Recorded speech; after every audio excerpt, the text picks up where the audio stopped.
Bonjour tout le monde, j'espère que vous allez bien. On se retrouve pour la review de l'épisode 99 de Dragon Ball Super qui s'intitule Montre-leur le véritable pouvoir de Krillin. Donc avant de commencer cette vidéo, j'aimerais vous dire que j'ai été déçue, non pas par la réalisation, mais par quelques trucs, par les personnages. Du coup, je me suis vraiment mis dans l'ambiance dès le début. Donc ce qu'il y a à retenir dans l'épisode 98, donc l'épisode précédent, c'est que les deux Zeno ont détruit l'univers 9 sans aucune hésitation, à cause de Goku et Vegeta qui ont fait un Final Kamehameha sur les 3 derniers participants.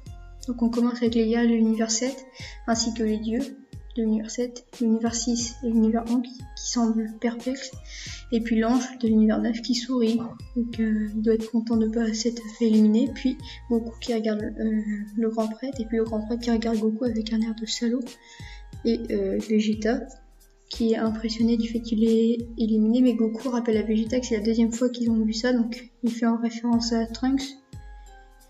Et donc il y a l'ange, il y a le Kaioshin de l'univers 1 qui dit quelque chose d'intéressant, c'est les univers qui ont, en gros ceux qui n'avaient pas de chance de survivre peut tenter de gagner ça, mais grâce à Goku, donc Kaioshin qui est en train de flipper vénère.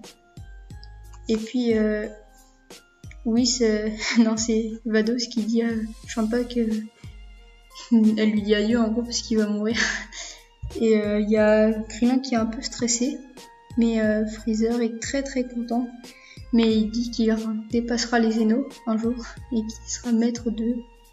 Et donc ces 17 et ces 18 veulent faire travail d'équipe vu qu'ils ont une énergie illimitée.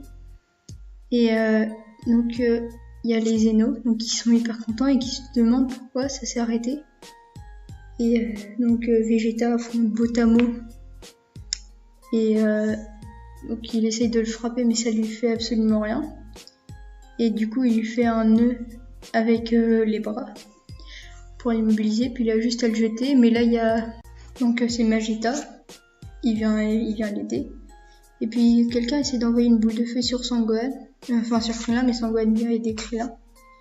Et Krillin lance un Kenzan, 3 Kenzan, et puis Kame Sennin balance un Kamehameha sur l'adversaire, ce qui élimine l'espèce d'oiseau vert. Beerus est énervé parce que Botamo est monté sur Mageta. Et c'est 18 combat une espèce de monstre, on dirait un peu la bête dans La Belle et la Bête.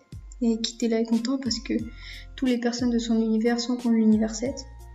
Et puis elle va se faire éjecter, sauf que Krillin est là pour la sauver, donc c'est vraiment magnifique. Donc les personnes qui disent que Krillin est une victime, tout ça dans DBS, c'est vraiment des débiles parce que je vous rappelle quand même qu'il sort avec la plus belle meuf. Donc elle casse l'ambiance, c'est 18, et il revient à la charge. Mais Krillin veut l'affronter, donc il y a un échange de coups. Et entre les deux, ils font une technique secrète, donc avec une boule. Et puis, ils arrivent à le faire sortir. Et Krillin est hyper content. Beerus aussi est super content. Et puis, un autre vient attaquer Krillin, donc ces 18 veulent frapper. Et donc il l'envoie au tapis, mais ce monsieur est aveugle. Du coup la morsure du soleil n'a pas marché sur lui. Et Krillin veut l'affronter seul à seul. Et du coup là rien que ces images elles sont magnifiques quand tu les vois quoi. Il y a un enchaînement de coups donc avec des gros éclats dans le ciel. Il envoie une technique, Krillin encaisse et puis il lui balance sa chaussure dans la tête et puis ça pue, puis il fait un Kamehameha. Donc après il y a du coup ils ont été éliminés, puis ça se finit avec Frost, donc il élimine Krillin. Ça j'ai trouvé vraiment ça nul parce que c'était en référence à Freezer qui avait tué Krillin, tout ça. Et donc Beerus il dit qu'il s'est trop emporté, et puis Kaioshin il a fait ah oui tu as fait ton mieux avec un air hyper sérieux. Donc voilà. Donc j'espère que cette vidéo vous aura plu. Si c'est le cas, n'hésitez pas à vous abonner, à lâcher un like et à vous abonner à la chaîne d'Aki7, donc qui sera dans les commentaires. N'hésitez pas aussi à aller voir notre site internet qui lui aussi sera dans les commentaires. Salut!